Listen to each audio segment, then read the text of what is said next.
Anyway, let's do some best bets. Jacksonville versus Buffalo. I talked about this. I really like the sort of contrary play, I guess, of Jacksonville beating Buffalo, or maybe not beating Buffalo, but at least covering the 4.5 point line in London at Tottenham Hotspur Stadium, just because I think the acclimatization, there you go, of spending the week and essentially spending, 10 days over in London before this game versus Buffalo, who played a pretty crazy game against Miami, traveling, getting to London, then playing.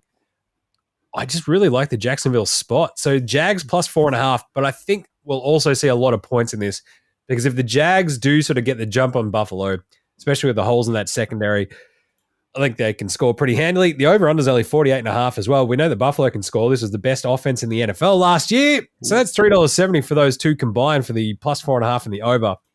And then, of course, you got the Pittsburgh-Baltimore game that I talked about and alluded to. Boy, howdy, is there some good gear on this one. Pittsburgh, after week 5 or later in a season, they cover at a 71% rate just in general. Just in general. Not even any other. That's crazy.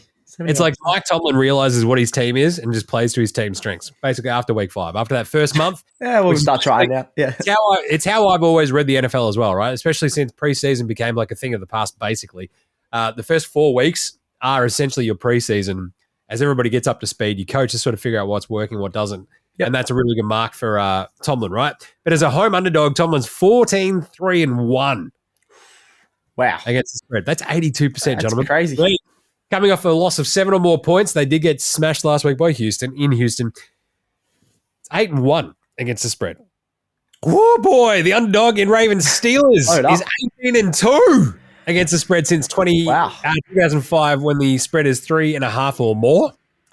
18-2, that's a lot. And the underdog is covered in 11 straight games, just straight up against these two. And when Tomlin goes against John Harbaugh, the underdog is actually all-time 22-5-3 against the spread.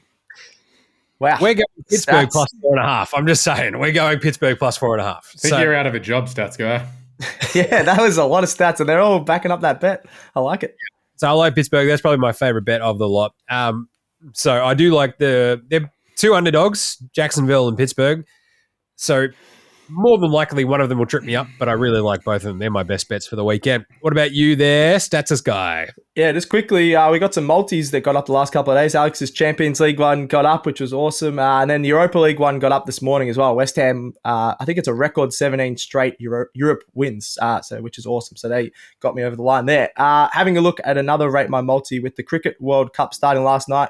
New Zealand was... Rate My Multi.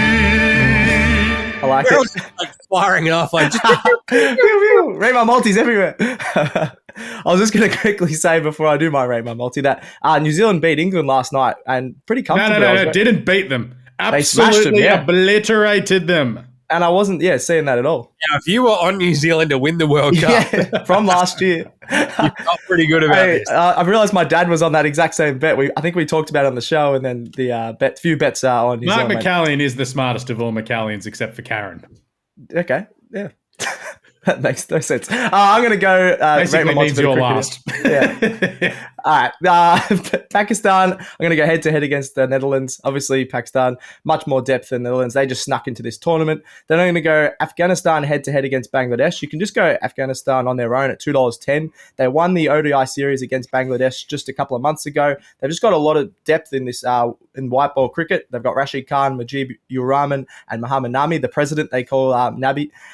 They all dominated in the Big Bash and have dominated in ODI cricket the last couple of years. So I really like Afghanistan $2.10. So I'll take them head-to-head against Bangladesh there. Then I'm going to go South Africa head-to-head against Sri Lanka. South Africa won a series against England and Australia just this year. Sri Lanka, they've been pretty solid, but I'm going to take South Africa here. Then I'm going to go India head-to-head against Australia. Now, this is my little bit of an iffy one. I don't like backing against Australia, but India did win the ODI series against Australia. You're not Alex. No, so, I usually would back Australia, but yeah, this one opening game, India, it's going to be a massive games. It'd be different. Yeah. And if you didn't hate Australia, like it'd be laughing. All right. But yeah, I think opening game, I think the crowd's going to be up and about. Kohli and the likes of Shubman Gill are in amazing form, so I got to go India there. So I'm going to go Pakistan, Afghanistan, South Africa, and India for my 4 best picks over the weekend for the cricket. 4 legs at $5.50. Pretty good. It doesn't sound great, but it's because Pakistan's not paying much and South Africa's pretty short as well. Yeah, I do wonder about like South Africa, Sri Lanka. Like that's the Africa, if you want, yeah. Like I feel like Sri Lanka, especially on the you're in India, they're a little bit more used to the conditions. Perhaps South Africa, if there's a chance to choke, yeah, they like doing that in World Cups.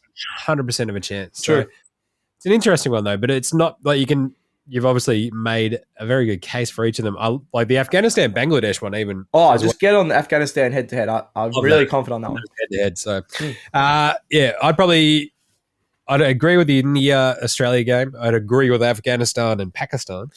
I do wonder about that South Africa Sri Lanka. I'd probably rather see South Africa play first. Yeah. It's hard this first week because there's so many games. Yeah, so we'll see how it goes. But I mean, yeah, once we get to like days 3, 4, 5, stuff like that, I think that's where I'd be landing with some of my multis on the Cricket World Cup. Nice. I'll still give that at least a 7.5 because say that. Not bad. For $5.50 for 4 legs, yeah, I can't really argue too badly against them. So that's good. Cool. What about you, Alex? What do you reckon? I go 6. I'm really concerned about that Bangladesh-Afghanistan one. This feels really squirrely where somehow Bangladesh scored 350 runs. Surely not. Because, of course they did. Like, it's just weird. Yep. Fair. Cool. Nice one. I also like that basically Alex hates Australia that much that if you go back to like 1901, he'd be like, nah, voting no for the referendum. Whoa, I voted yes, you asshole. No, I'm saying for the referendum back in 1901 to become yeah, I thought you were talking about this one.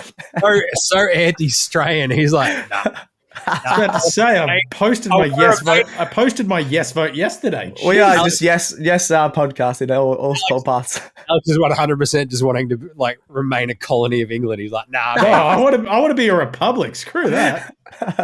Nice one. All right, take us home with the donation, Alex. Where's the donation? Donation. This one might actually win. Donation.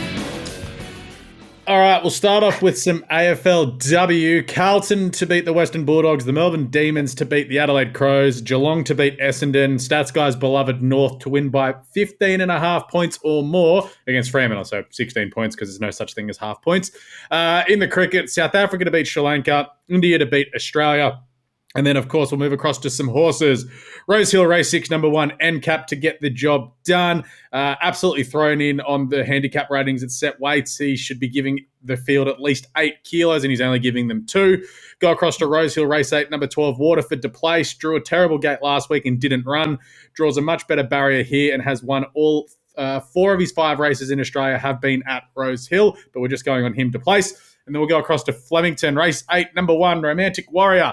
One of the best credentialed horses to ever come to Australia from overseas. He is running in a Turnbull Stakes. If he's going to win a Cox Plate, he'll be absolutely belting these.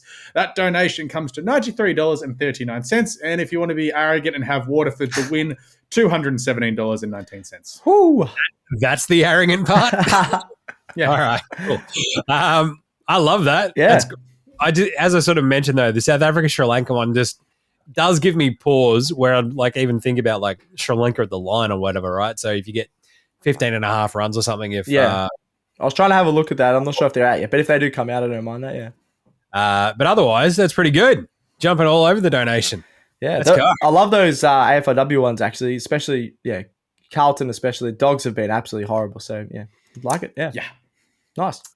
Do we have to rate the donation? Because I'm going to give it, I don't know, 8? That's really good. I'll give it an 11. Out of 100. No, out of 10. How many lengths Romantic Warrior will win by tomorrow? Oh, 11. I like it. There you go. Go listen to all tickets. Imagine what you could be buying instead. For free and confidential support, call the number on the screen or visit the website.